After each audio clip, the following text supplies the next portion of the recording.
거룩한 주일 우리에게 주신 하나님의 말씀은 시편 70편의 말씀입니다. 시편 70편 말씀을 제가 한 절 여러분이 한 절 교독하겠습니다.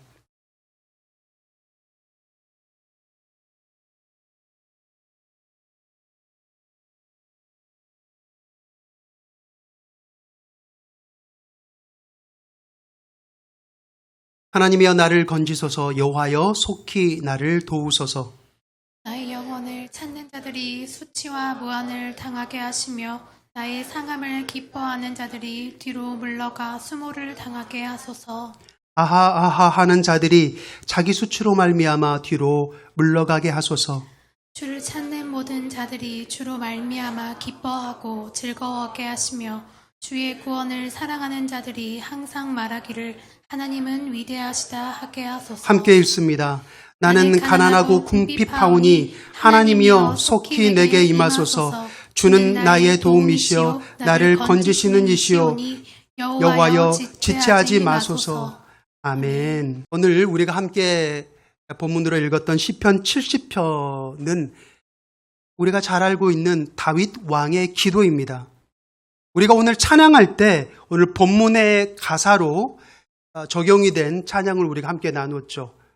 어떻습니까? 좀 흥겹고 우리가 박수 치면서 찬양하니까 참 기쁜 찬양 같잖아요. 그런데 사실 이 시편 70편의 내용이라고 하는 것이요, 기도자의 입장에서 봤을 때는 정말 속이 타들어가는 그런 내용이에요. 어떤 내용이 주된 내용이냐? 오늘 1절을 한번 보시겠습니다. 1절을 보시면 이렇게 되어 있죠. 하나님이여 나를 건지소서. 여호와여 나를 도우소서. 나를 건져달라고 이야기합니다. 나를 도와달라고 해요. 여러분, 우리가 성경에서 나를 도우소서 이런 말들 수없이 많이 봅니다. 그런데 나를 건지소서라는 말은 좀 생소하지 않습니까? 여러분, 우리가 언제 건져달라는 말을 하죠? 수영을 못하는 사람이 물에 빠졌어요. 그러면 그때 건져달라고 하는 겁니다. 그렇죠? 또 사냥꾼이 함정을 아주 깊이 팠습니다. 근데 운이 없게 어떤 사람이 함정에 걸려서 들어갔어요. 자신의 힘으로는 빼어나올 수 없는 겁니다. 왜냐하면 함정이 너무 깊거든요. 그러면 어떻게 되죠? 누군가 나타나서 그 사람을 건져낼 수밖에 없는 거예요. 그 외에는 다른 방법이 없는 겁니다. 그런데 오늘 다윗이 뭐라고 고백해요? 자신을 건져달라고 하잖아요. 이 말은 즉슨 지금 다윗이 스스로의 힘으로는 해결할 수 없는 일로 괴로워하고 있다라고 하는 겁니다. 자, 2절을 한번 보실까요? 이렇게 시작합니다. 나의 영혼을 찾는 자들이 수치와 무한을 당하게 하시며 나의 상함을 기뻐하는 자들이 뒤로 물러가 수모를 당하게 하소서. 예상할 수 있는 내용들이죠. 나를 힘들게 하는 사람들, 내 힘으로는 해결이 안 돼요, 하나님. 이들을 좀 어떻게 해주세요. 이들을 좀 혼내주세요. 이들을 심판해주세요. 자, 그런데 여기 보면 좀 재밌는 표현이 하나 나오죠. 제일 앞에 있는 표현을 한번 보세요. 나의 영혼을 찾는 자들이라는 표현이 나옵니다. 여러분, 이 말이 어떤 의미일까요? 나의 영혼을 찾는 자들. 여러분, 이 표현은요, 지금 다윗의 멘탈을 산산조각 나도록 만드는 사람들을 가리켜서 이르는 거예요. 내 영혼을 갉아먹는 사람들, 내 영혼을 갈기갈기 찢기고 부서지게 해서 그냥 없어져 버리게끔 만드는 사람들. 우리 흔히 요즘 말로 멘탈이 붕괴됐다, 뭐 이런 말들 하잖아요. 그럴 만큼 엄청난 스트레스로 다윗의 어떤 영혼을 갉아먹는 그런 사람들이 있었다는 겁니다. 그런데 충격적인 사실은요, 여러분, 이 모든 괴로움의 원인, 어떤 괴로움입니까? 다윗의 멘탈을, 다윗의 영혼을 산산조각 나도록 만든 사람들이요, 실은 다윗에게 있어서 가장 가까운 사람들이었다는 거예요. 여러분, 생각해 봅시다. 다윗을 맨 처음 죽이려 했던 사람이 누굽니까? 사울 왕이잖아요. 그 사울 왕과 다윗 왕의 관계는 어떻습니까? 어떤 관계예요? 사울은 다윗의 장인어른이잖아요. 반대로 다윗은 사울에게 사위예요. 자신의 딸과 결혼해달라고 한 때는 언제고 이제 질투의 눈이 멀어서 틈만 나면 다윗을 죽이려고 합니다. 정저준에서 창을 던지기도 하고. 그러니까 다윗이 어때요? 사울을 피해서 도망 다니는 생활을 한동안 했었어요. 다른 나라에 가서 정말 정신을 잃어버린 사람처럼 연기를 했어야 됐고, 그 마음이 어떻겠습니까? 그 영혼이 산산조각 나죠. 멘탈이 온전할 수가 없는 거예요.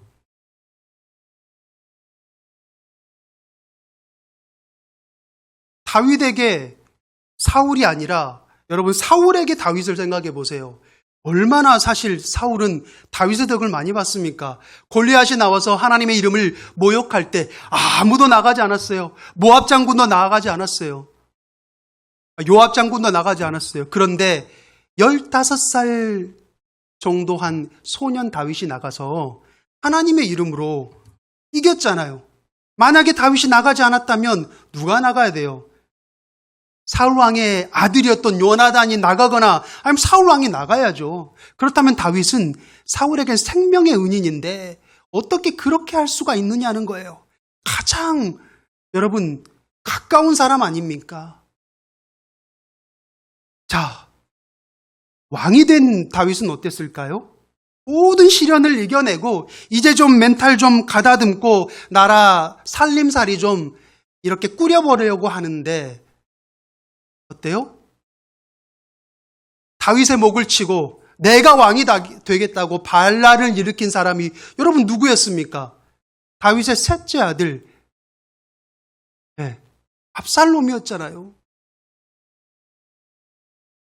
다른 사람도 아니고 자신의 아들이 왕이 좀 되어보겠다고 아빠를 배신한 거예요. 그냥 배신이 아니라 그냥 죽이려고 했잖아요. 근데 나중에 보니까 어때요? 다윗이 작은 가정일에서부터 국가적인 대소사까지 말 그대로 항상 의지하면서 항상 의논하고 정말 때로는 친구처럼 때로는 스승처럼 항상 함께 했었던 다윗의 가장 귀한, 다윗을 누구보다도 가장 잘 알고 있는 신복이 나중에 보니까 이 압살롬과 함께 모의했다는 거예요. 그게 바로 누굽니까? 아히도벨이죠. 결국 여러분 가장 가까운 사람들이 다윗에게는 함정과 같은 빠져서 더 이상 다윗의 힘으로는 헤어나올 수 없는 그런 사람들이었다는 거예요. 사랑하는 성도 여러분, 여러분 사람이 받는 상처 가운데 가장 큰 상처가 누구에게 받은 상처겠습니까? 그렇죠. 바로 내 옆에 있던 사람. 내가 믿는 사람을 통해서 받는 상처가 아마 가장 클 거예요. 근데 더 심각한 문제는 여러분 뭔지 아세요? 그 사람을 내가 버릴 수 없는 상황일 때죠. 그 사람과의 관계를 어때요? 정리할 수 없는 관계예요. 그럴 때 심각하죠. 생각해 보십시오. 다윗의 목을 치고 왕이 되겠다고 왕궁으로 진군해 오는 압살롬을 보고 다윗이 어떻게 하죠? 왕궁에서 나왔어요. 그러면 다윗이 압살롬이 무서워서 피했습니까? 여러분 어떻게 생각하세요? 싸우면 다윗이 지금 압살롬이 많은 군대를 모았으니까 내가 질까봐? 물론 그렇게 해석하는 경우도 있습니다. 그러나 여러분 성경을 잘 보세요. 성령에 의지해서 한번 성경을 잘 보시면요. 다윗은 그런 사람이 아니거든요. 다윗은 차마 지고 이기고를 떠나서 아빠로서 아들과 싸울 수 없었던 거예요. 그런 관계가 아니잖아요. 당연히 왕으로서는 진압을 해야죠. 그게 아들이든 누구든 간에. 그러나 그럼에도 불구하고 이 관계라고 하는 게 다르잖아요.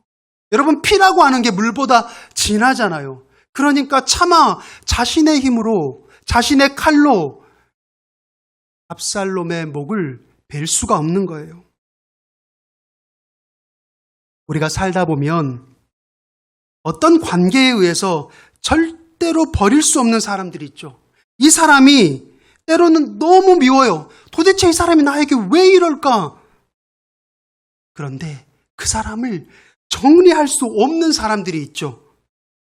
내가 사랑하는, 나와 함께 있는 내 가족일 수도 있고요. 때로는 나와 오랜 시간을 함께 온 연인일 수도 있고, 오래 두고 사귄 벗일 수도 있고요. 이런 사람들은 어떻습니까? 나를 누구보다 더 잘 알고 있는 사람들이잖아요. 나와 함께 한 촉이 너무 많습니다. 내가 힘들 때 나와 함께 울어줬고, 내가 기쁠 때 나와 함께 웃어줬던 사람들이죠. 그런데 이 사람들이 지금의 내 슬픔의 원인이라면 이 관계를 정리할 수 없는 이상 내 힘으로는 빠져나올 수 없는 어때요? 함정과 같은 그런 관계가 되어 버렸다는 거예요. 여러분, 그것이 오늘 다윗이 가지고 있는 딜레마였던 겁니다. 자, 그럼 우리는 이런 상황일 때 어떻게 해야 될까요? 오늘 다윗은 4절에서 이렇게 기도합니다. 4절을 봅시다.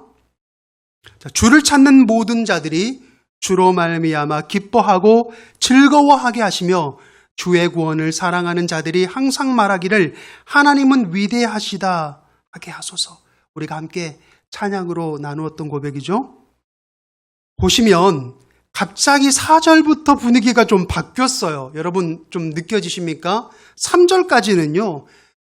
다윗이 너무 괴로웠어요. 괴로움 속에서 고뇌하는 모습만 보였는데 여러분 4절부터는 이제 그 상황은 변하지 않았지만 그 문제 속에서도 소망을 이야기하려고 합니다. 여러분, 그 소망이라는 게 뭡니까? 주로 말미암아, 자신으로서는 할 수 없지만 주로 말미암아 기뻐하게 하시옵소서, 즐거워하게 하시옵소서. 또 있어요. 하나님은 위대하시다 라고 고백할 수 있도록 바꾸어 주세요. 역전시켜 주세요. 상황을 완전히 다르게 형질을 변형시켜 주세요. 자, 그런데 그 전에 우리가 먼저 주목해야 될 게 있어요. 주어가 뭔지 한번 잘 보십시오. 자, 주로 말미암아 기뻐하고 즐거워하게 하시며, 찾으셨어요? 자, 여기 앞에 뭐가 나옵니까? 이 문장에 대한 주어가 있죠. 뭐예요? 주를 찾는 모든 자들이. 그러니까 이 말에 의하면 주를 찾는 모든 자들이 주로 말미암아 기뻐하고 즐거워하죠. 자, 이것을 거꾸로 뒤집어서 설명을 하면 이렇게도 이야기가 됩니다. 주로 말미암아 기뻐하고 즐거워하려면 어떤 사람들이어야 된다는 거예요? 주를 찾는 자들이어야 주로 말미암아 기뻐할 수 있고 즐거워할 수 있다는 겁니다. 이 괴로움을 끊을 수 있는 것, 자신의 힘으로는 할 수 없지만 이 함정과 같은 뭔가 자신의 힘으로 애를 쓰고 버티고 이 온갖 힘을 써도 헤어나올 수 없는 함정 같은 이곳에서 빠져나올 수 있는 유일한 것은 뭐다? 라고 하는 것을 여러분이 여기서 찾아야 되는 거예요. 자, 뒤에 보십시오. 항상 말하기를 하나님은 위대하시다 하게 하소서. 여기도 마찬가지죠. 하나님을 위대하다라고 항상 말할 수 있으려면 어떠한 사람들이 주어가 돼야 됩니까? 주의 구원을 사랑하는 자들이어야만, 주의 구원을 인정하는 사람들이어야만, 이 조건이 충족돼야만 하나님을 인정할 수 있고 하나님의 구원을 위대하다라고 고백할 수 있게 되는 거예요. 여러분, 그러면 여기서 말하는 주를 찾는 자들, 주의 구원을 사랑하는 자들, 여러분 이들이 누구일까요? 첫 번째는 다윗 자신이고요. 다윗을 포함한 모든 하나님을 알고 하나님을 신뢰하고 하나님을 실제로 경외하는 모든 백성들이 다 이 범주 안에 들어가 있는 거죠. 그 범주가 뭡니까? 주를 찾는 모든 자들이라고 하는 범주예요. 그런데 중요한 것이 있습니다. 자, 이 범주 안에는 누구도 포함되어 있는 줄 아세요?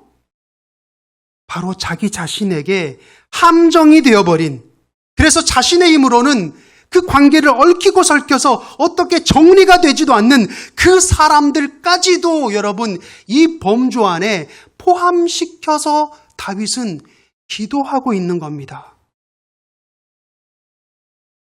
자기의 힘으로는 이 관계를 정리도 할 수도 없지만 한 가지 방법이 있다면 그것은 그 사람도 나와 같이 하나님 안에 거하는 사람이 될 수 있게 해달라는 겁니다.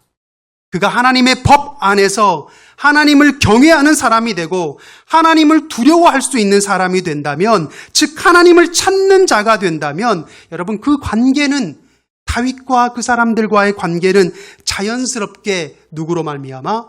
하나님으로 말미암아 달라지게 된다는 거예요. 거기에는 여러분 반전이 있고요. 거기에는 놀라운 회복의 능력이 있다는 겁니다. 오늘 다윗은 그 반전과 회복의 능력을 이렇게 바꾸어서 말하고 있는 거예요. 주 안에서, 내 안에서가 아니라, 내 능력으로가 아니라 뭐예요? 주 안에서 기뻐하고 즐거워하게 돼. 비록 지금은 고민하고 고뇌하고 이것을 어떻게 해야 되나, 어떻게 할 수도 없는 그 딜레마 속에서 빠져서 있지만 이것을 이들이 하나님을 알게 되고 하나님을 믿게 되고 하나님을 두려워하게 된다면 모든 것이 해결된다는 거예요. 그리고 이 일로 인해서 하나님이 얼마나 위대한 분인지를 세상은 더 알게 될 것이라는 겁니다. 제가 목회를 해오면서 목회를 엄청나게 오랫동안 해온 것 같지만 사실은 뭐 꼭 그렇지도 않죠. 그러나 또 그렇게 짧지도 않았어요. 정말 제 안에서 왜 이럴까 하는 고민을 가지고 참 저에게 주어진 부분은 나름대로 열심히 해왔거든요. 그런데 그러면서 제가 한 가지 좀 발견한 게 있어요. 성도님들의 삶을 잘 보면요, 성도님들이 누구 때문에 제일 힘들어하는지 아세요? 뭐 북한에 있는 김정은 때문에 힘들지 않아요. 우리 모교회 집사님이, 모교회 권사님, 안수 집사님이 트럼프 때문에 여러분 힘들지 않습니다. 이들이 힘든 것은 가장 가까이 있는 사람, 가장 가까이 있는 사람 중에 항상 자신을 가장 힘들게 하는 사람이 반드시 있더라는 거예요. 이 뭐 여지 없습니다. 그런데 이게 정리할 수 없는 관계의 사람들이라 그게 더 괴롭다는 거예요. 그러나 여러분 그거 아셔야 돼요. 실은 그런 사람들이야말로 사실은 내가 감당해야 할 영혼들이라는 겁니다. 오늘 이 다윗의 기도를 우리가 얼핏 잘못 보면 하나님, 나에게 정말 수모를 진 이들, 나를 배신한 이들을 하나님께서 심판해 주세요, 싸그리 없애주세요, 이렇게 보일 수 있어요. 그런데 그런 기도가 아니에요.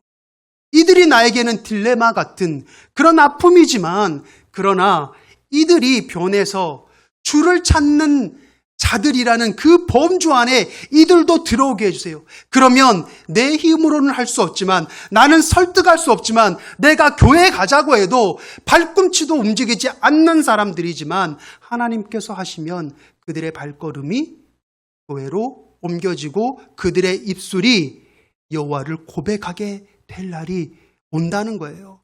여러분 이것을 여러분 꿈만 같죠? 정말 그런 일이 올 수 있을까 싶죠? 그런데 정말 많은 간증들을 보게 돼요. 문제는 그러한 사람들이, 저 알거든요. 지금 우리 성도님들 마음 가운데 그런 분들이 다 한두 사람씩 있다는 거 저희가 알아요. 기도 제목을 제가 봤잖아요. 그런데 여러분 그냥 손 놓고 하나님 알아서 하십시오 라고 가만히 있는 것과, 하나님 그가 하나님을 찾는 자가 되게 해 주시옵소서라고 기도하면서 기다리는 것은 엄연히 다른 이야기예요. 여러분 어떻게 하시겠습니까? 그를 위해서 그가 지금도 자고 있습니까?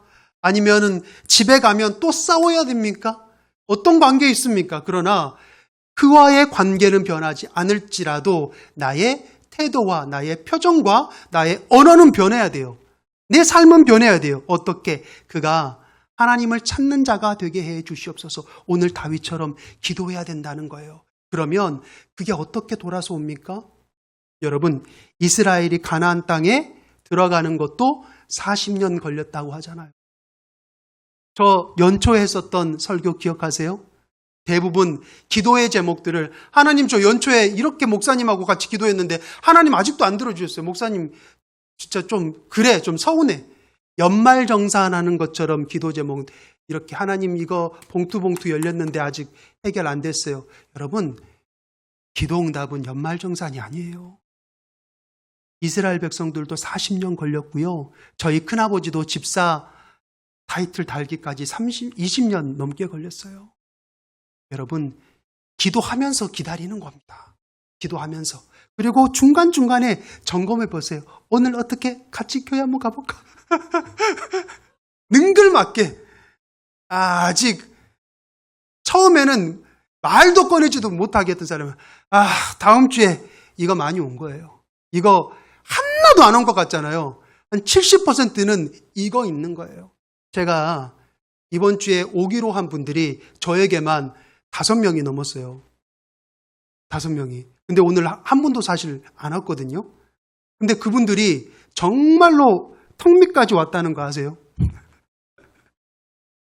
여러분 힘내시고 사랑하고 축복합니다. 중요한 것은 다윗이 이 시를 지어놓고 깜짝 놀란 거예요. 이게 내가 지은 게 아니네. 이거 성령님께서 나를 통해서 선포하게 하셨구나 생각해서 여러분이 이 표제어를 보시면요. 다윗이 이것을 국가적인 행사 때마다 앞에서 낭독하게 했어요. 선포하게 했고요. 특별히 제사를 지낼 때마다 계속해서 선포하게 했어요. 이 세상의 모든 백성들이 이스라엘의 모든 백성들이 하나님을 알고 하나님을 고백하게끔 그러면 어떤 변화가 일어납니까? 그들이 삶이 나와 함께 내 원수 같았던 내 집에 있는 사람들이 내 자녀들이 내 친구가 나와 함께 하나님을 기뻐하고 즐거워하고요. 하나님은 없다라고 말했던 그의 입에서 항상 말하기를 오늘 뭐라고요? 어떻게? 하나님은 위대하시다라고 하는 말로 바꾸어 주신다는 거예요.